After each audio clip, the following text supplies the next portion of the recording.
here in Hong Kong and grew up here, although now she lives in Canada. She travels extensively. There's been many interesting places, and some of those places have formed the inspiration for a lot of her work. She is the author of 2 earlier novels, both of which have been either nominated or shortlisted for awards. So she is no stranger to awards, but we're very happy that she has officially won ours. So Elsie, thank you so much for your beautiful book. I'm sure everyone's very excited to read it, and most importantly, we're very excited to meet you now. So everyone, I present to you Elsie Sze, the winner of the Severe Prize.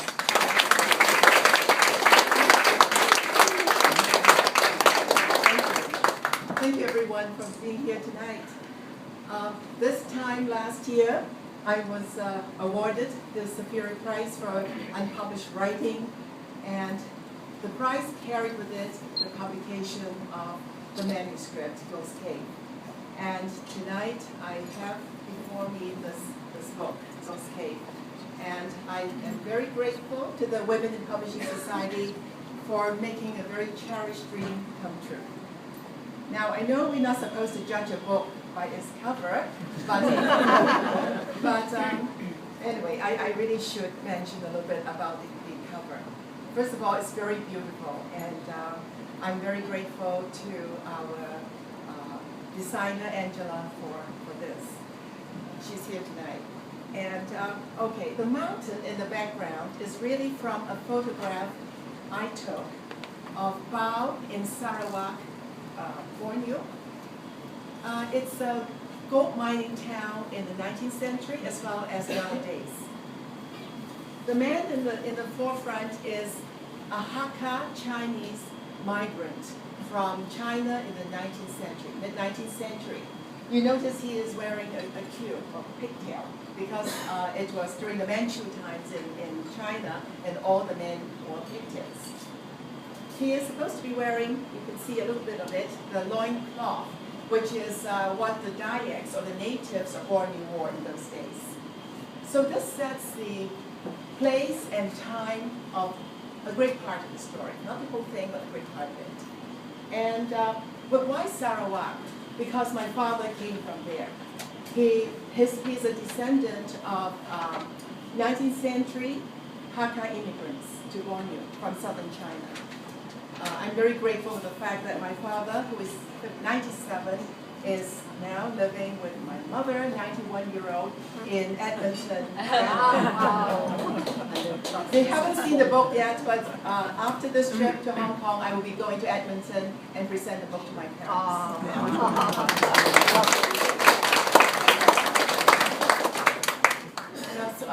So I'm very grateful. You know, in a way, this book is really my way of reconnecting with my roots, my father's past, and it's not biographical, but it is, you know, my roots over there, and it's my way of strengthening the ties, family ties weakened with distance and the passage of time.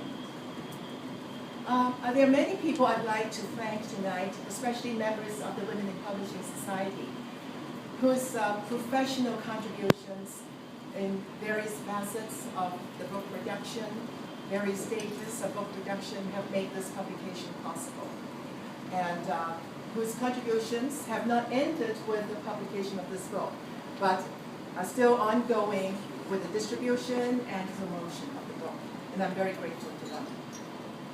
I'm not going to mention many names tonight because the list is very long, but there are 2 persons I'd like to mention, and one of them I have formed a special bond last year over months of poring over the manuscript, and we share the thoughts, the emotions, the experiences, the tragedies and triumphs of the protagonists, and night and day. I say night and day because her night is my day, and I'm talking about no other than my editor, Carol Guy.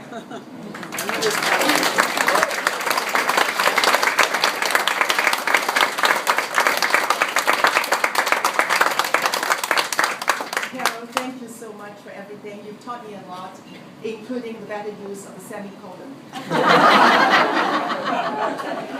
And I'm really grateful. You care for my story as though it's your own. The other person I'd like to thank is Shannon Brown here. She has placed the book on the international scene with, putting it on all the online bookstores, the major online bookstores. Actually, and it's in ebook as well as print formats. Just recently, my son sent me a photograph of one of his co-workers in Silicon Valley, California, holding this book. And from Amazon.com or BarnesandNoble.com. So thank you very much, Shannon, and for all your work of promotion. So to each and every one of you, a big thank you for being here tonight and supporting us and attending this launch party for our Pride magazine imprint and for my book, Rose Cave. Without further ado, I'll read a very short chapter from the book. The chapter I'm going to read is it follows immediately the chapter that is now in imprint 13. So.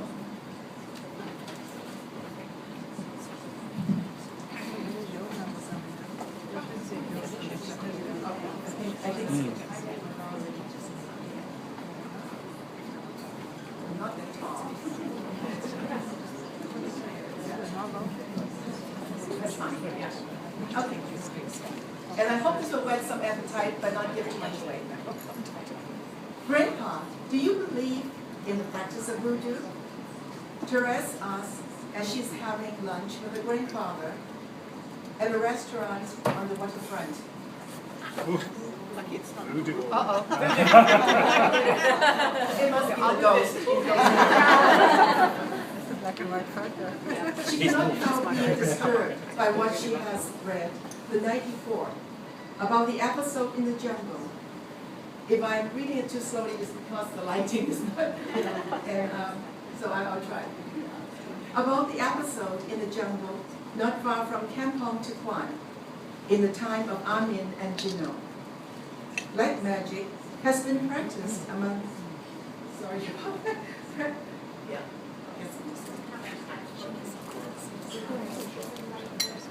Yes, yes. That's right, yes. Black magic has been practiced among most of the indigenous people of Borneo for centuries. But many Dayaks, both Bedayus and Ibans, have become Christians, and so it is not much used nowadays. Have you ever come across anyone who's been a victim of black magic? In fact, yes, said Grandpa Liu, geared up to tell a story. There was this Malay fellow who lived in Kuching by the old mosque. One day, as he was walking close to the city center, he hopped and spat into the street. Unfortunately, someone happened to drive by in a convertible and was hit by the spittle. Enraged and insulted, the driver stopped his car and yelled obscenities at the man. Since shortly after that, the poor Malay has been plagued with a strange illness. He began initially twitching his facial muscles and then started repeatedly rocking his head from side to side. As a result, no one would give him a job, and he had to live on charity. This happened about 20 years ago. I still see the poor fellow in the city sometimes. He's lean and drawn and shabby looking, still making strange faces and flinging his head like a derelict. People say the driver, in his anger, must have had the voodoo spell cast on him. I call that a bad case of a facial tic, Therese says. Did he see a doctor? He was probably too poor and ignorant to see a doctor. Besides, if it was really voodoo, no medicine would help. Only the person who had the curse cast on him could have it removed. Want to hear a more gruesome case that involved a friend of mine? Therese nods with eager apprehension. When this Hakka friend of mine was a young man, an Iban girl he knew fell in love with him. But he was already married and would not return her attention. He began to experience a severe pain in his belly. He then started to vomit and was unable to hold food down. The most startling thing was he began causing live worms in his stools. Doctors could do nothing. No medicine could cure him. He was dying. His wife suspected he was the victim of black magic. She knew about the Ivan girl and went to her and begged her to have the spell lifted, if she had indeed imposed such a spell on him. The Ivan girl really loved him, and hearing how he was suffering, she agreed to have the curse undone. After that, the awful symptoms left my friend, and he recovered. That was probably nothing more than him having parasites in his intestines. He must have eaten some uncooked meat, and the eggs hatched into worms. Therese says with a shudder. My father once told me that if you believed in black magic, you would be a victim of it, because any misfortune or illness that befell you could be blamed on a curse. But if you didn't believe in it, it would not harm you, because you would regard any misfortune or illness as a result of natural causes. That's so true. These phenomena can often be explained with science. Why such an interest in voodoo, Grandpa's asked. I've come to the part in the story of Liu Huanyin where there was a voodoo witch who cast black magic on people. It's really quite disturbing. Thank you.